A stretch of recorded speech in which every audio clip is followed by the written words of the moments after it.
To discuss this, I'm joined by foreign policy expert Bolu Michael-Biyi. Bolu, thank you for joining me on the news. Let's take your immediate reaction to the alliance being formed by the coup-led countries, Mali, Burkina Faso, and Niger, talking about the alliance of Sahel states. Well, it's been a long way coming, and it's not strange. Personally, I don't find it a strange development. I don't feel it's something that may have that should or may have happened earlier than now. Being that even when the ECOWAS asked them to return to the bloc, they shunned the invitation. They didn't send a reply. So looking at the moves of Mali, Burkina Faso acquiring military arsenals and weapons from Turkey and all that, I could foresee that they were going to form a bloc because AES itself is an economic and a defense bloc. So this is, I think, is a strategic move because ECOWAS are meeting on Sunday, and this is coming on the eve of the summit. I think it's a strategic and deliberate move to have this summit, their summit by this time. Now, let's talk about what this portends for the African continent, particularly the sub-region. What message do you think this sends across?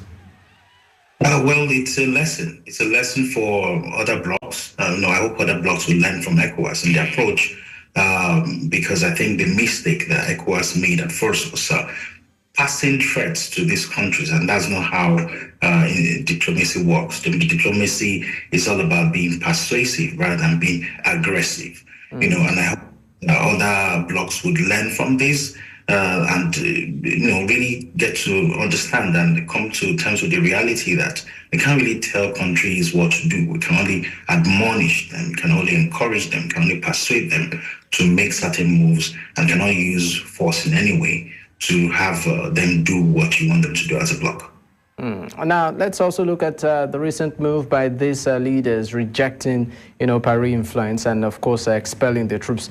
And for them, they claim that they're looking towards sincere partners, quote and unquote, the likes of Russia, Turkey, and Iran. What does this signal? It signals the fact that, countries that have kind of history, colonial history, cannot really be trusted, I guess, because if we look at these three countries, they don't have a colonial history in any way, and that's why they call them, I think that's why they call them trusted partners. And if you look at how they've been supporting them so far, they seem to be quite trustworthy. They're not holding anything back in terms of military intelligence or weapons. They want to acquire weapons, they offer them. Had it been maybe the US, they might say, oh, we can't offer you this weapon because it's classified as this and that. When Nigeria was fighting Boko Haram, remember that the USA, they were not willing to give us certain weapons, to fight these insurgents. And you say you are partners, so these new partners are deemed trusted because they are meeting their needs and making them stronger and helping them to develop as really being independent of ECOWAS. Now, finally, before I let you go, Bolu, what do you think should be the next move of blocs like ECOWAS?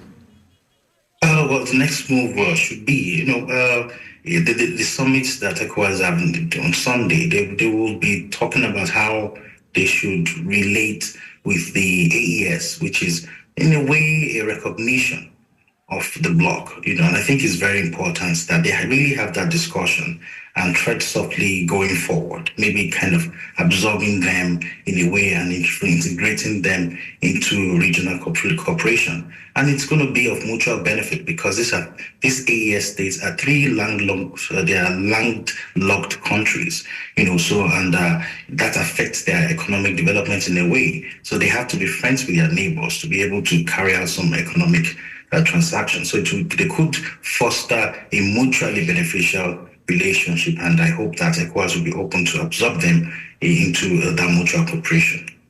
All right, thanks for your time, Bolu, and once again, congratulations on your lordship title from the Scottish family. Thank you. Royal family, that is, once again.